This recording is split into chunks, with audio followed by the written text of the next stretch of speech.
martove në këtë moshë? Prisja princin e kartë. Ja sa mano moj lule, stë kam par moja sota së dje. A ke parë ti për shumë mrekulli? Po. Cila ka qenë mrekullia që ke parë? Dili shikni ju të lëzato, që jam marin vale shtruaro. Dili shikni ju të lëzato, që jam marin vale shtruaro. Mirë se vini miq në Real People. Takohemi bashkë në një tjetër episod, në një tjetër intervistë, dhe prandaj përpara se të shkoj tek intervista, gjithmonë ju ftoj që të më sugjeroni personazhe të vërtet. Më shkruani në faqen time dhe në faqen e Real People për personazhe kudo ku ata ndodhen nëpër Shqipëri. Më dërgoni dhe kontaktet e tyre dhe një copës historie. Ju ftoj që të bëni subscribe në kanalin e YouTube-it, të jepni like intervistës, sidomos dhe kësaj të sotmes, e cila do të bëhet me Nexhin. Nexhi është një personazh shumë interesant, shumë solar, e sugjeruar nga ata njerëzit të cilët ndërkohë që kanë vizituar vilën 31, kanë gjetur një copës buzëqeshje, se kështu ka ndodhur në fakt edhe me Nexhin, e cila është shumë energjike. Dhe më vjen një video jodhja Nexhi që ti kërceje edhe këndoje në për vilën 31, në atë vilën ku qas ndodh. A? Po. Mirë se të gjenjë. Mirë se erdhe. Dhe ne kemi zgjedhur në fakt që intervistën ta bëjmë këtu në një studio ku ti edhe pikturon. Po. Apo ja? Mbas orarit punës. Mbas orarit të punës. Mbas pune vi këtu dhe këtu është kënaqësia shpirtërore. E jo vetëm që është profesioni im, por është, kur e thonë, gjendja ime ku shplodhem.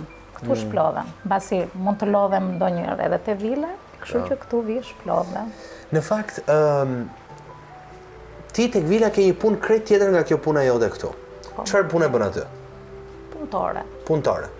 Ti merresh me mirëmbajtje në pastron tek vila 31. Dhe kur dëgjova që ti je dhe piktore, pra ti edhe pikturon, isha pak, mendova pak sa çuditshëm. Pse ka zgjedhur Nexhi këtë punë të përditshme, ndryshe nga profesioni i saj? Jo, nuk është se e kam zgjedhur. Më kanë zgjedhur, do me thënë, unë kam punuar mësuese vizatimi në qytetin tim të Përmetit ku kam qenë.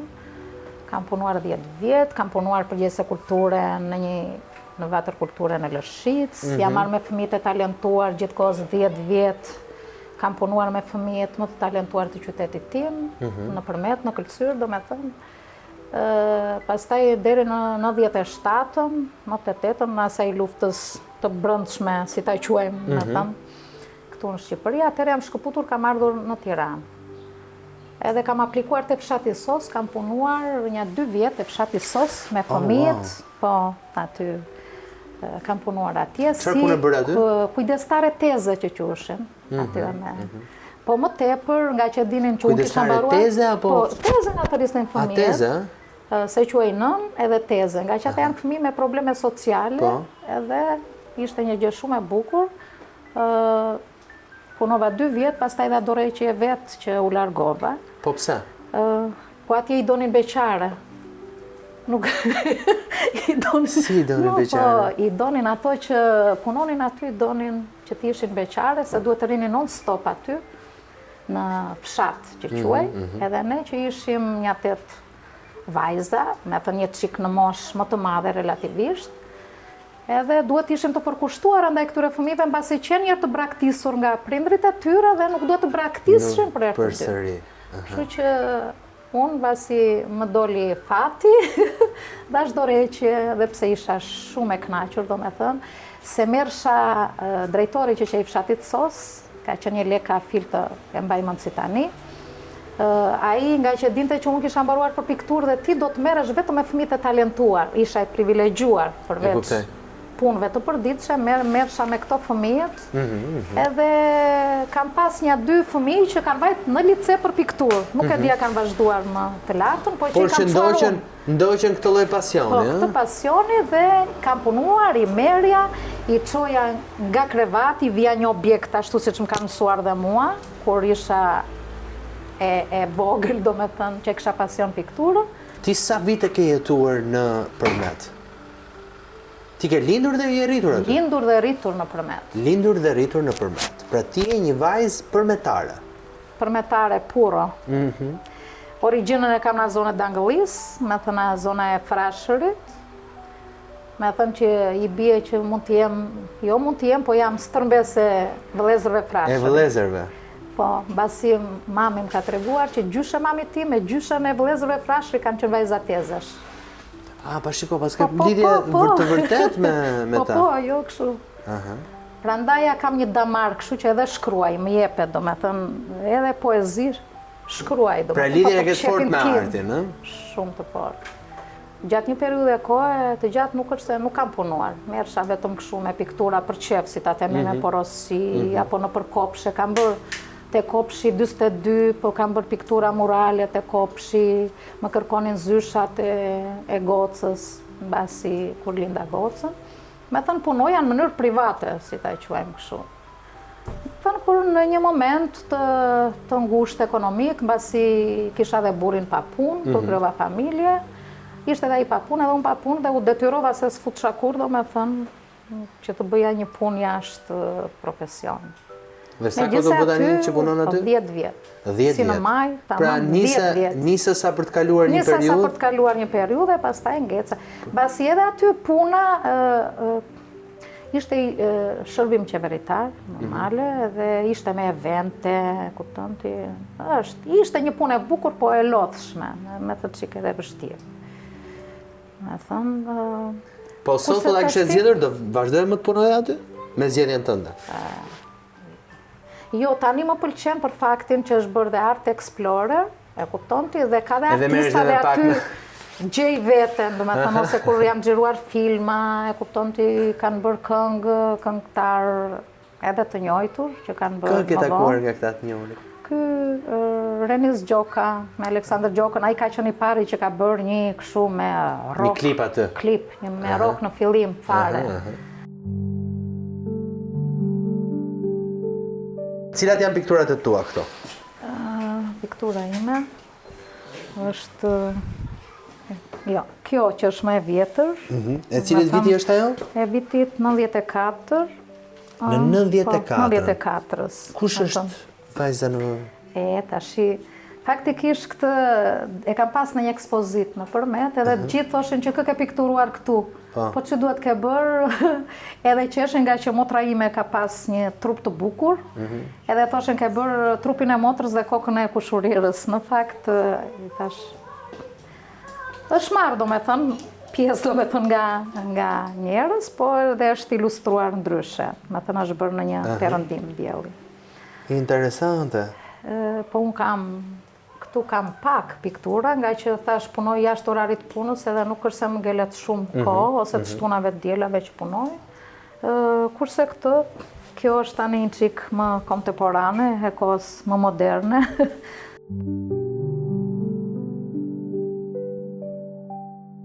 Ti u linde, më the, dhe u rrita në Përmet. Deri në cilën moshë? Deri...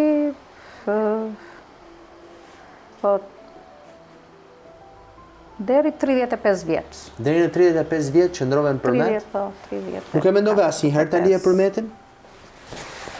Jo. Pse? Po më ka pëlqyer qyteti im, me thënë është një qytet i qetë, i bukur, me njerëz të mirë. Edhe nuk kam dashur, nuk jam larguar, do me thënë që të them të kem ikur jashtë shtetit, asnjëherë kam ikur vetëm si turiste, të them.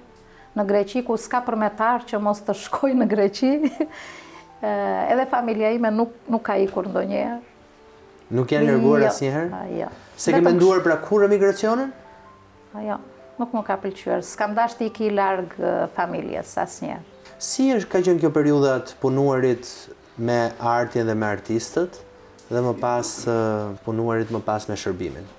Kur ka qenë shërbim qeveritar, normale, që ishte një çik më me emocion ajo puna, se që me njerëz të rëndësishëm, si ta quajmë. Për shembull, kujt i ke shërbyer?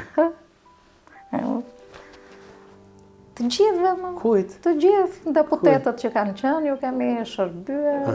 Po figura ndërkombëtare? Po. Kanë ardhur më plot kush i ban mend tash edhe ndërkombëtare, gjithë të deputetët tanë që kanë qenë, me radhë me sër, kemi ndezë dhe Hoxhaqet. Unë kam bërë dhe pjesën duke ndezë dhe Hoxhaqet, për të qenë ambienti sa më romantik në dimër flasë. Kurse ka qenë një çik më strikte ose më me stres puna është kjo. Ka pasur bukuritë e veta, e kupton ti normale. Çfarë detyre ke patur ti aty? Vetëm shërbimin? Po, punëtore të tëra, ne i bëjmë gjitha gjërat, për shembull dhe shërbimin, punën, pastrimin, arretimin. Pra ti ke parë të gjitha vilat qeveritare? Po, gjitha. Cila është më e bukura për të? Për këtu është kjo vila Tërtenjik ku jam. Për mua kjo ngelet më e bukura. Është më madhështore, ka më hapësirë, ka më frymëmarrje. Si vilë është vila 30 që është vile Mehmetit, edhe ajo mbahet për e bukur, por nuk ka hapësirën që ka kjo, shumë e vogël. Që thonë që është më e bukur ajo, për mua ajo nuk është, kjo është. Po pse është më e mistershme ajo e Mehmet Sheut? Po aty është e mistershme se ndoshta është ajo që është vrarë, e kanë vrarë apo është vrarë, puna se tashti është bërë ndryshe, ajo është ndryshuar komplet. Është ndryshuar e gjitha? Komplet. Jo, është ndryshuar komplet. Është modernizuar, është bërë tjetër gjë komplet. Nëse do kishe varur një pikturë diku, ku do ta kishe varur? Në cilën vilë qeveritare? Te vila Tërtenjik. Aty? Në cilin vend? Po. Aty ku është një pikturë që është faktikisht është një me flamur. Është më ballë për ballë. Do kishe dashur ta ndryshoje? Po. Pse nuk e vazhdove Akademinë e Arteve? Tashti, unë kam qenë një çik në biografia, kështu, si me njollë në biografi, që të themi. Pse qa njollë e kishe ti? Kam pasur xhaxhajin dhe gjyshin të dënuar në atë kohë, edhe atëre ishte që deri shkollën e mesme ta jepnin, se unë e kam marrë me konkurs, normales. Edhe shkollën e mesme, kur e kam marrë, thoshin këto të, si quhen atëre të bashkimeve, si quaj, të frontit ku dëgjon, të lagjes, do me thënë që si e mori vajza e Temit shkollën për pikturë, duke si e morën këta dhe me 2 të dënuar. Edhe u dhënë të tjerët që kjo e ka marrë me zotësi me konkurs. Me thënë që e ka marrë, se kam qenë talentuar, pa e ka marrë, se unë isha vajzë punëtore, nuk ishta as në një vajzë artisti apo në një. Babi im ka punuar marangoz në arsim, kështu që... Po nëna, çfarë ka qenë? Ka qenë punëtore në trikotazh, ka punuar në trikotazhin e përmet. Sa fëmijë keni qenë? Neç? 3. 3 fëmijë. Unë e madhja, Po. kam një vëlla, edhe një motër tjetër. Edhe vëllai ka shpirt artist, jo se motra, po të dy këndojmë, kërcejmë, jemi më në fushën e muzikës. Edhe të dy, kur ishim kitarën e kam mësuar në mënyrë autodidakte, me ata përmetarët që janë qefli të muzikës, vini në shtëpi gjithmonë edhe ka qenë artiste në përmet. Ata jetojnë, vazhdojnë jetojnë Po, atje? babin dhe mamin i kam në përmet dhe vllai. Kurse motrën e kam këtu në Tiranë.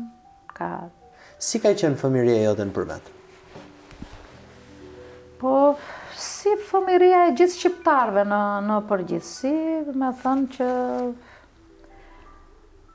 e qetë, me atë ishim të lumtur dhe pse dukshim se ishim të lumtur edhe pse ishim të varfër, se po thuaj se ishim gjithë një lloj, po unë shtëpinë e kam private në përmet edhe bëshim të gjithë luani me ato lojrat tona. Mua më ka pëlqyer shumë edhe sporti, do me të më tregon që jam një çik natyrë sportive, rria gjithë ditën në paralele. Gjithë ditën janë paralele dhe bëja ushtrime nga më të ndryshmet. Kam qenë një akrobate shumë e mirë. Dhe ndërkohë kur kam qenë në 8 vjeçare, ka qenë një mësuese që më jepte fiskulturë dhe më tha Nexhi do konkurosh për fiskulturë, mirë po unë isha midis pikturës dhe fiskulturës, nga që me pikturën isha e lidhur shpirtërisht, isha edhe në kurs vizatimi, që në klasë 5 deri në 8, po isha në rreth vizatimi, kurse fiskulturën e kisha pasion, rria gjithë ditën majt paralele, si kisha hafër aty paralelet. Kush të mësoj të t'ishe kaq mendje hapur, për shembull, pikturoje një femër nuda? Shiko, po unë kam ardhur nga 8 vjeçare, mbarove 8 vjeçaren, konkurova. Një vit e kam djegur se babi im më rëzua të u këmbën edhe nuk konkurova atë vit. Edhe kam qarë atë vit kanë vajtur 5 të tjerë në vendin tim dhe unë nuk e mora vesh. E marrë vesh rastësisht, kur do konkuroja pra këtu në Tiranë për pikturë. Edhe mora vesh rastësisht në një dyqan, ka vajtur filani. Ua, thashun, vajta në shtëpi duke qarë. Qa thoni, thashun, po unë, thashun që ngella pa konkuruar. E u bëra unë e vetë, mendoj që s'dia zyrat e komitetit ekzekutive të partisë së Çishin dhe kapa të që merrej me artin, me kulturën, e njifja, kështu si figur. Edhe i them unë kështu, i thashun, po unë, i thashun që unë dua të shkoj të konkuroje. Më tha mua, ne gjithani kanë kapur miqët e njerëzit ata, tha që kanë vajtur, tha. Përgatitu, tha dhe shko vitin tjetër. Ua, thashun, jo, si do unë vitin, bëra unë, jam bërë daulle së qari, vete në shtëpi duke qarë. Atë vit nuk e vazhdova gjimnazin, vazhdoj gjimnazin këtë vit anë ata, ku gjimnazin këtu e aty e kisha shumë afër. Vazhdoj gjimnazin, më tha mua, pastaj se ti e nxënëse mirë, tha, jo se isha nxënëse shkëlqyer, po isha nxënëse mirë me mesatare e 9, kam qenë nxënëse mirë, mësoja. Edhe atë vit nuk ka vajt as në gjimnaz, dhe mbaj mend si tani na kanë bërë fletrufe, se atëre po mos vazhdoj gjimnazin, ka qenë një periudhë, fletrufe, filan, fistuku që rinë në shtëpi dhe nuk vazhdoj. Unë nuk doja se thosha, po vazhdova gjimnazin, do ngecem aty pastaj dhe nuk do vazhdoj pasionin tim. Ti ke bërë këtu në liceun artistik në Tiranë? Si ishte të rije larg familjes? Në fillim ishte, se unë s'isha larguar ndonjëherë, shumë e vështirë, aq më tepër në liceun artistik që unë vija për fushën e pikturës, më pëlqente muzika, e kisha po aty mendo duke ja bërë trompës, pianos, një ullërim, ca bënin vogalica, do mik i mendja këtu, thash unë e ziza, si do ta përballoj unë? Zotin, shto përshtatem unë kështu, duke bërë kështu,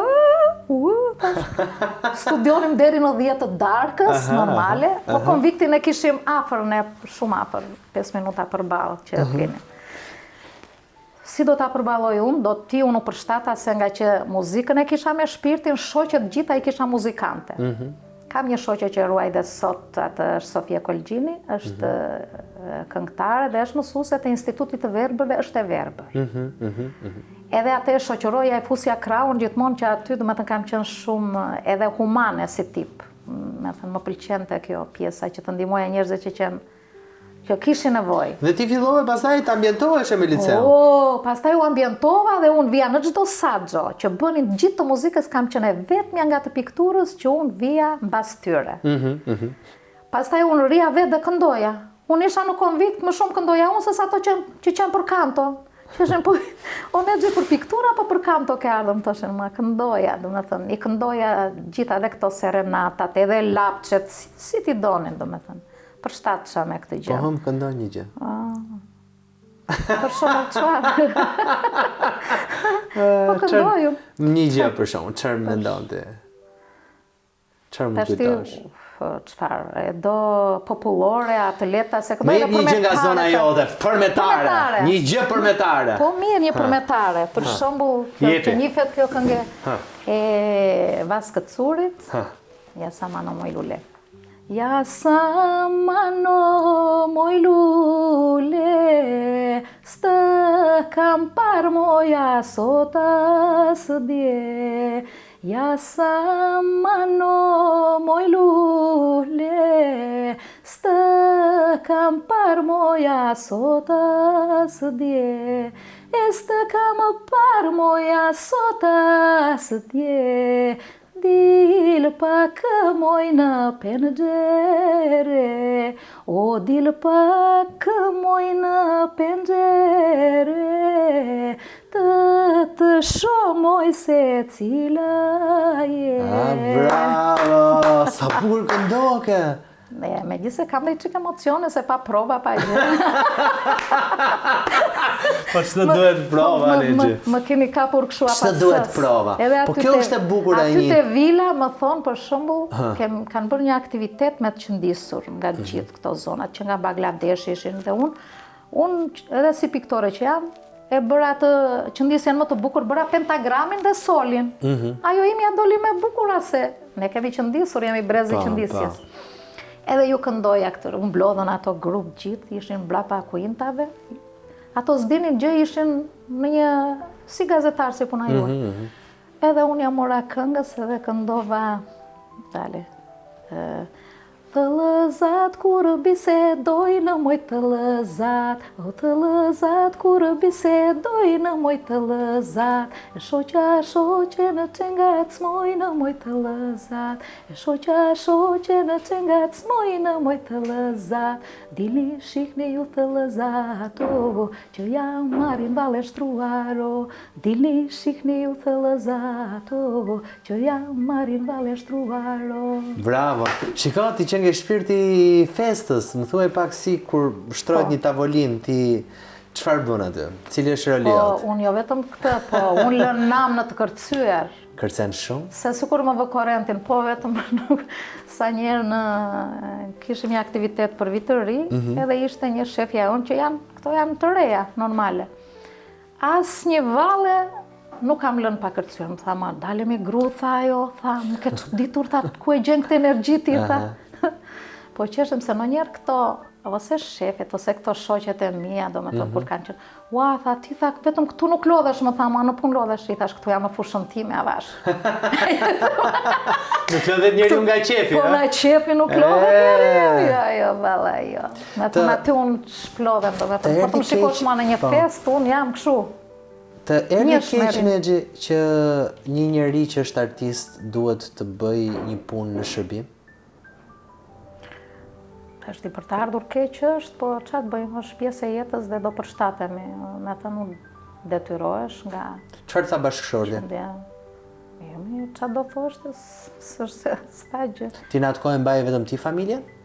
Unë faktikisht u futa në atë kohë se ishte edhe ai pa punë, edhe kërkoja punë për atë, faktikisht. Me që nuk po më sillnin vërdall se si isha futur, i thash, po mirë, i thash, me që s'po gjeni për burin, gjeni mua punë, e kupton, dhe kështu ka qenë. Dhe me thënë që jam futur unë më përpara se saj. Se saj? Po. Si ishte të jetë një grua kryefamiljare në një thojza? Po.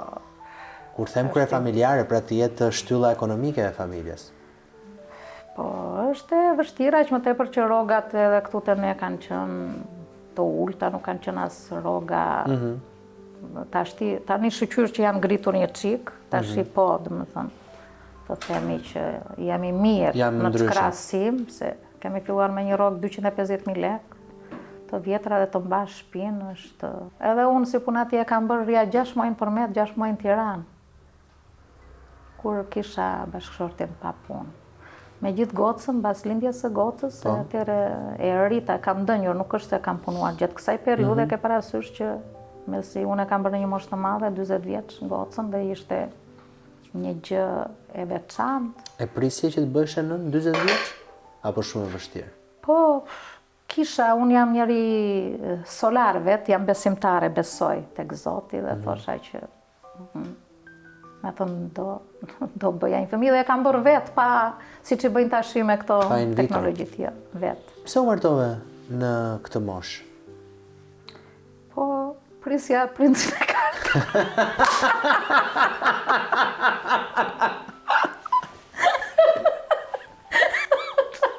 Po qatë e më në? Po jo, s'ka pretendoja. Po më erdi princi? Me qatë erdi? Me bicikletë. Vërtet me bicikletë erdi? Me bicikletë erdi, ja? Si e njoftë? Si e njoftë e bashkëshortin? Si të erdi me bicikletë? Dhuj qik. Dhe çfarë mendove kur të erdi me bicikletë? Historitë e mia. Po unë në fakt nuk është se e kam njojtur vetë më tepër, e kupton ti, unë kam shërbyer edhe disa kohë kur kam qenë beqare në kryegjyshatën botërore Bektashian. Po. Po, është se prashët janë Bektashian? Po, Bektashian. Edhe kam shërbyer në kuptimin shpirtëror, me që si besimtare dhe Bektashian, edhe kisha vllai që rinte, shërbente. Edhe një periudhë, do me thënë, dhe të jetës, do me thënë, e kam pas të përpushtuar, nga që dhe vllai im ka qenë i vetëm, E kupton ti dhe vetë ka qenë kryegjysh baba Reshati, thoshte që hërje, shikonte që unë isha i çik si çapkëne kështu edhe për t'i dhënë kurajo, vllajt. Edhe kur kisha pushime, vija gjithmonë ria, për Ashure, për festa, Sultan Novruze, si që kishim ne edhe me të ria. Edhe aty është ndodhur Xhaxhai punatës time në poligrafik që punon të kuzhinier. Ky ka unë gjë më tha mua më shikonte mua kështu natyrë, kështu e humorit, e shakas, e kupton. Nga vitet? Që Besoj këndoja. 2000 sa? 2000. Po. 2000. 2002 diçka tillë atëherë. Edhe më thot ma unë e gjitha, po ti tha pse ata nuk vendos, pse nuk martohesh, më thot mua. U i thash unë tani, thash unë jemi si ata të mbyturit e tash që duan të na kapin o një për flokësh i thash të na nxjerr nga lumi apo nga deti i thash unë se nuk vendos. Unë tha, kështu që tha, më tha mua, po kam unë një shok tha dhe kunata ime tha, kjo mbesa ime tha e ka kunat. Janë njerëz të mirë, po sille njeri thash unë kështu. Ta njiheti. Sille njeri thash unë kështu si. Edhe kështu ka qenë. Edhe kështu e takove? Po Kështu, pse të bindi kë? Erdhi e Pse të bindi ky dhe jo një tjetër? Po, nuk është se më bindi, në fakt, më bindën të tjerët më shumë. E forta ka qenë se këte tregojmë si Barsalet, kur erdhi ai erdhi me thënë punëtor, e kupton hidraulik, erdhi me rrobat e punës si ç'ishte, po unë gjithmonë e kam pas jam mbajtur, do me thënë, si artiste që ishte, atë ngjyrat e veshja, do me thënë, jam mbajtur si moderne në përmet. Edhe, kur vjen ky e solli aty, edhe, ç'kemi, duke pirë kafe, pim kafe, sa vjetë kënë Tirani, thash unë aty. Qa thumi, tha, unë linderit Tiranë, tha. Thash, po s'dukesh, thash. E ka qenë kështu. Hajde, pastaj. Kishe patur në një afrimitet tjetër, më përpara që të kishte dashur të merrte dorën, e kishte thënë familjes? Variante kështu e vashti kisha plotur, po e mbaja shumë në të lartë. Pse? Çfarë Kisha kriteresh brenda vendit e jashtë vendit edhe për në Amerikë, në Greqi, raste plot do me thënë kisha. Je penduar? Po. Tash ti. Janë fate, do me thënë njerë. Patjetër janë fate, janë fate. Do kishe qenë sot në Amerikë për shembull. Jo, nuk e kam tek ajo Amerika për shembull, po për shembull kur e mendoj tani, po të kthesha në retrospektiv, për në një që ka qenë, që mund të më përshtatej, do me thënë, thosha pse nuk vendosa për atë. Pse nuk vendose për atë? Ja ke thënë bashkëshortit? Ja. Si ja ke thënë? Cilat ishin kriteret që ti kisha në atë kohë, si vajzë? Çfarë kritere shkërkoje ti tek partneri jot? Më thuaj të vërtetën. Po tash ti kur kalon një farë moshe, e kupton, njeriu do që ti ketë disa gjëra të sistemuara apo të rregulluara, e kupton? Për shembull, Ti ketë një farë ekonomie. Është martuar në një moshë, e kupton, të ketë një farë ekonomie, të ketë një shtëpi, të ketë një profesion. po. Pavarësisht që atë ëndrat ikin pastaj, se kur e shikon që nuk të realizohen që siç i do, edhe do vendosësh pastaj në fund që të marrësh një njeri që të jetë familjar, që të jetë i mirë për shtëpi, për katandi, po. Po njerëzit është një gjë që nuk i njeh, i tregon koha se kush janë. Është shumë e vështirë. Dyshim përdorte një shprehje që ta njohësh njeriu më i bi, duhet ta një kuintal krip. Se nuk e njeh se hëngre një drek, një dark apo ndonjë një ditë, dy ditë, po. I tregon koha dhe bashkëjetesa se kush janë, se veset tregojnë gjatë jetës. Faktikisht unë si natyrë kam qenë shumë, si ta themi çik jo, krenare apo kështu si karakter. Qartë. Nuk kam qenë kështu që të vendosja për një gjë, unë prandaja u martova me zi u martova, ose më martuan më tepër. E kupton se e kisha. Të martuan do të kishe qenë problem po të kishe qenë beqare? Jo. Jo. Fare. Jo. Kur dashuron njeriu më lehtë, 20 vjeç apo 40 vjeç? Tash njeriu mund të dashurojë edhe 50 vjeç. Jo, më lehtë. Më lehtë. Më lehtë normale 20 vjeç. 20 vjeç. 20 vjeç, se është fluturon hahet, nuk i shikon gjërat me atë që i kam parë unë për shkak atë moshë, i shikoje që edhe në aparencë. Është kështu, e kupton, është unë madh, është vesh gjatë, është kështu, do me të një shikon perfekcion. I shikoje çdo gjë me çdo kriter. Po, normal, i shikon.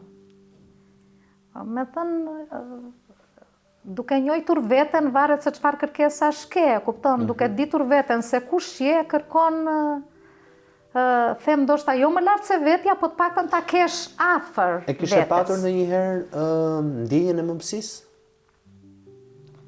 Që të doje të bëheshe nën? Përpara se të bëheshe. Përpara se të bëhesha, kur u martova? Po jo, e kishe ndjenjen e mëmësisë 30 vjeç. Të kishte ardhur ndjenja e mëmësisë? Doje, thoje, dua të bëj fëmijë, apo? Jo, nuk është se kam qenë shumë kështu, me thënë, natyrë që, pa tjetër, po, doj Zoti, thosha, e jep, po, mos të doj, nuk e jep. Nuk kam qenë shumë kështu nga këto të fiksuarat të fëmijët, jo. Po, nuk kam qenë. Ti mbetesh shtatzën me një herë, apo patët disa tentativa, flas duke qenë se mbetesh shtatzën 20 vjeç? Jo, me një herë, nuk është se kam pas problem. S'ke patur probleme?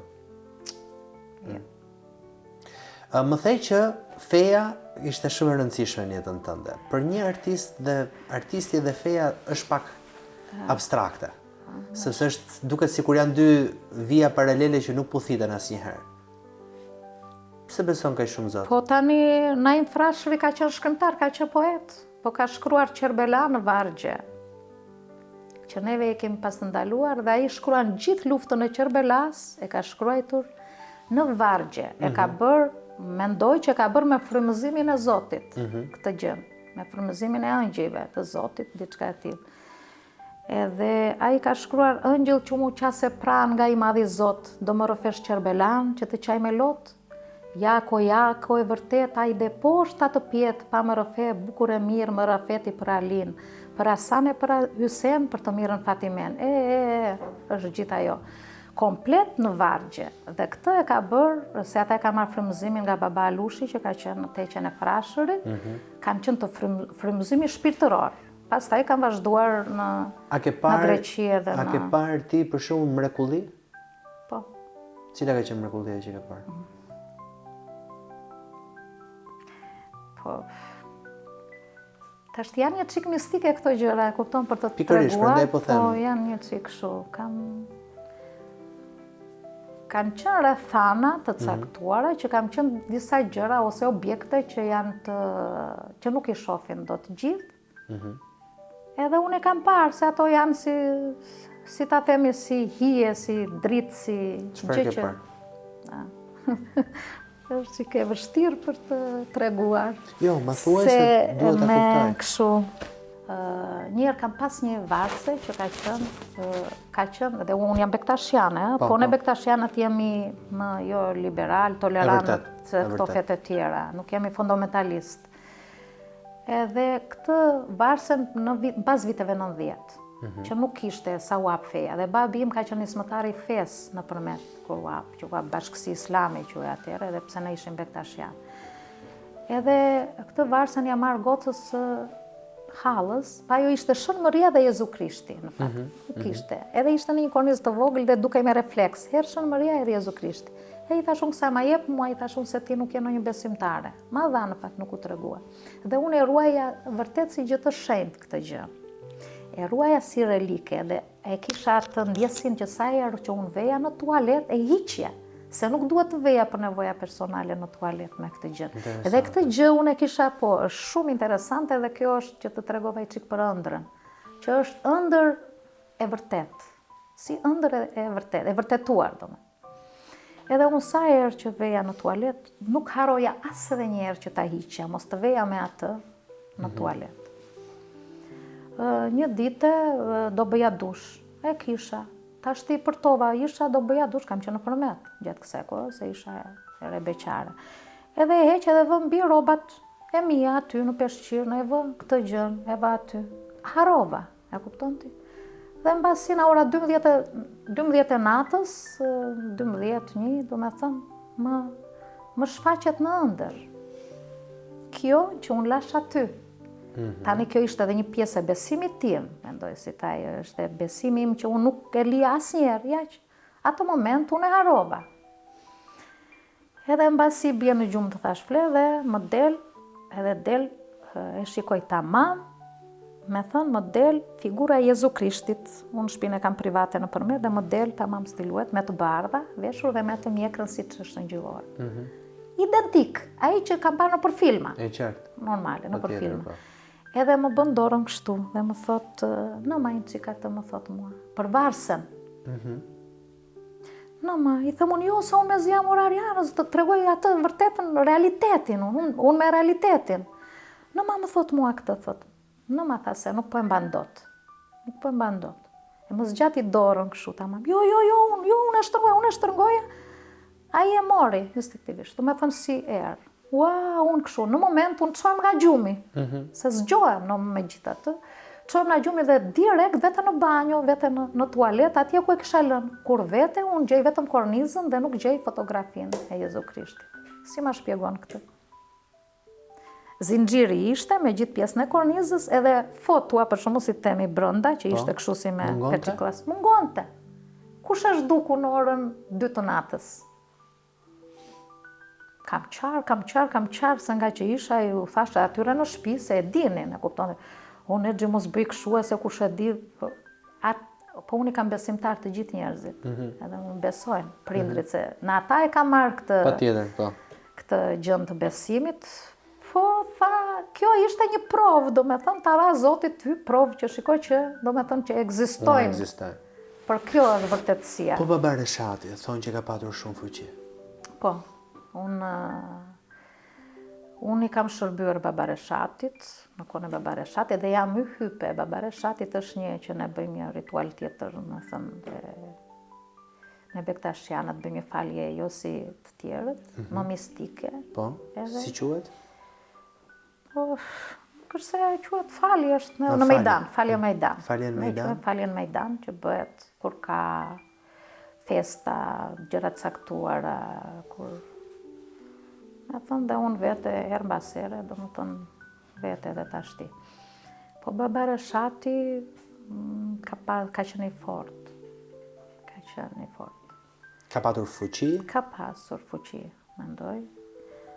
Se, për shembull, tregoj një gjë kështu, ka pas kam vuajtur nga migrena në dhimbje kokës, edhe kisha një dhimbje koke të tmerrshme, filloi koka. Ka qenë një si dervish atje që rinte, edhe më thot mua, na moj bi, po t'i jap një kokër gjermane, se i kishte sill nga Gjermania, më dha mua 2 kokra për t'i pirë. E piva unë atë, as më pushoj, as një gjë, se kur më kap mua, rebeloj, do me të unë veja në spital, në urgjencë. Edhe i thanë këto, kush ishin këto që shërbenin, e gjë është keq, i tha, i dhëm koka është keq, i tha, nuk i pushoj, i dhash. E instinktivisht, e ke parasysh duke ullëm, ajde do bëjmë në një kafe, ullëm aty edhe më vuri një dorë këtu te koka direkt, sa më vuri dorën. Më tha mua, si e, po unë, pa surmëndjen, e ke parasysh fare, më thëmë që e harova, më vuri dorën këtu te qafa, te koka, si e të pushoj koka, tha, të pushoj na kokra që të da dervishi, më tha mua.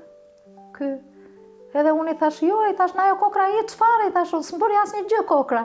Ndërkohë, kur shikoj, ja bëron kështu, u zhduk dhimbja me njerë. Vetëm nga prekja e ti?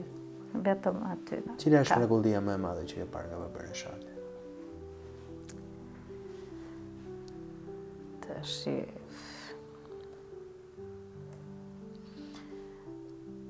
Ose, jo, unë po tregoj disa gjëra që ne kur venim, për shembull te dhoma, si njerëz të besuar, unë dhe motre ati që është tani baba, Dushka, vinin njerëz të besuar, jo se i linte gjërat, kishte edhe gjëra që mund të qenë si të shenjta që mund të quheshin.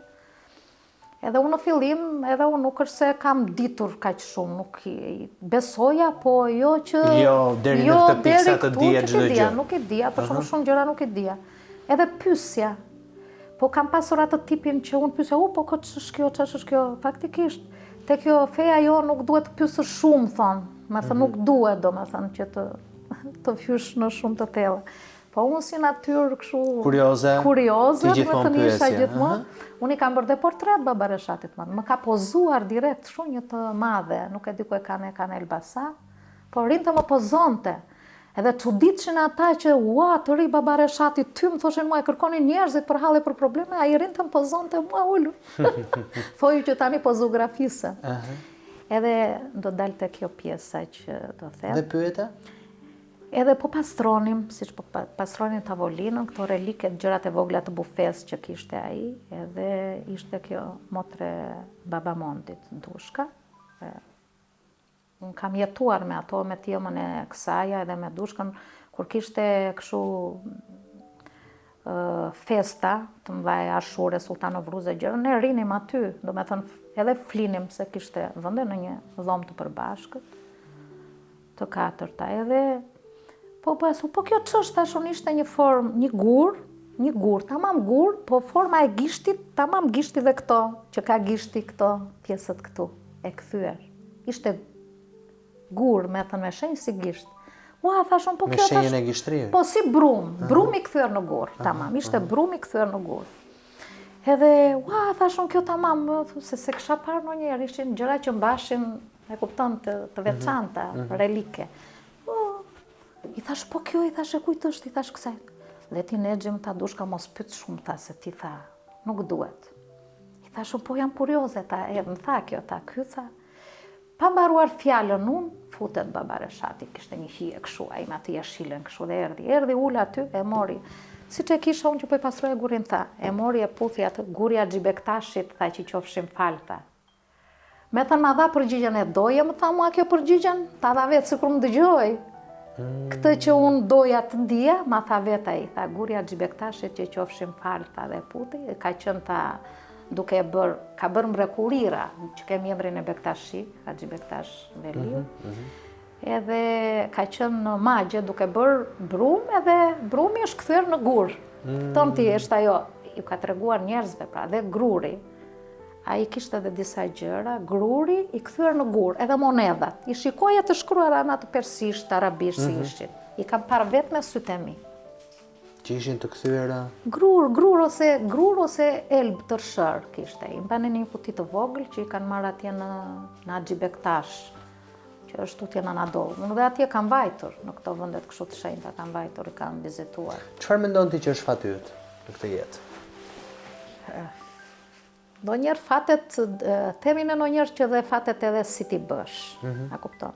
E mendoj. Dhe pse, për shumë jam besimtar. Pastaj kthehesh ndonjëherë. Ca gjëra janë të shkruara që duhet të ndodhin kështu. Çfarë ka qenë shkruar për ty?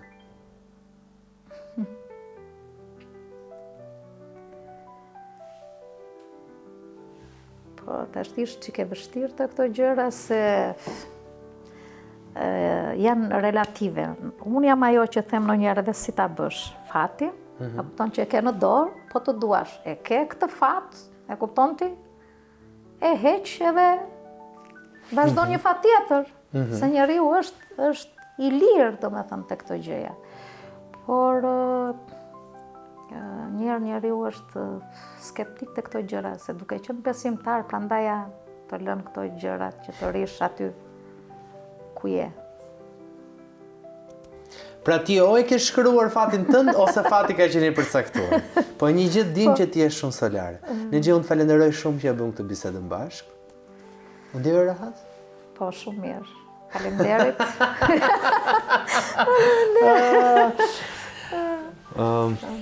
Ju falenderoj shumë që ishit me mua në këtë intervistë edhe ditën e sotme. Bëra një bisedë shumë të këndshme me Nexhin, po Nexhi tregoi që është një shpirt artiste, nuk ka rëndësi çfarë pune bën në jetë. Ndonjëherë jeta të përballet me situata nga më të ndryshmet.